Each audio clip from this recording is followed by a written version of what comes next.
Mi nombre es Marian Kilayko, Hospital Sempertay.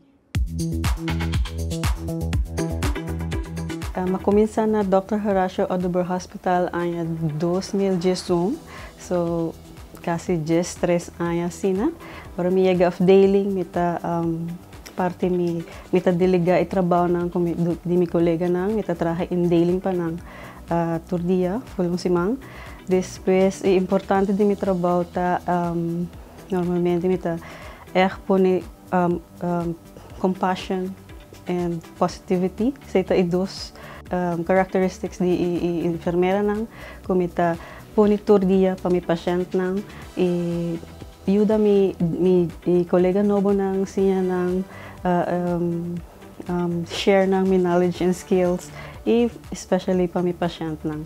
So at the end of the day, important is mi pasyenta bisa mo dangki masya dangki pabukuido mita gusta siya kolega nobo nang sa ita may number one priority pa pasyenta haya the best quality care ko ng mister.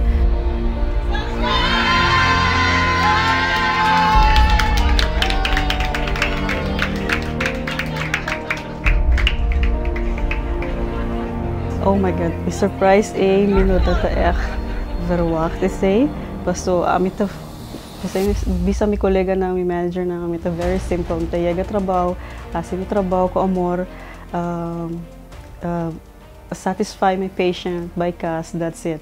And pero amin overwork is surprise I was idea to hope emotional pa mi support di mi kolega nang di mi manager nang the best. So I'm very thankful. Thank you so much, my colleagues and my boss and Dr. Horacio Oduber, my second home. Thank you.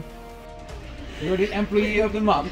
The question why is because you are really fulfilling our vision and the mission of the hospital. You are accessible for everyone here, accessible for your colleagues, accessible for our palpitations.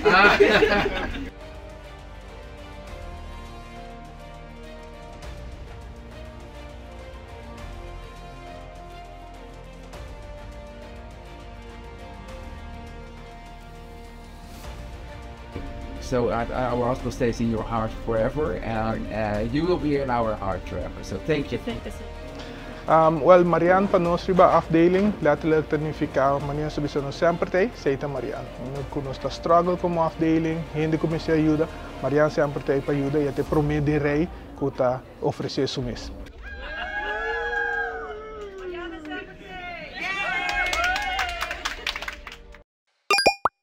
No sempre te!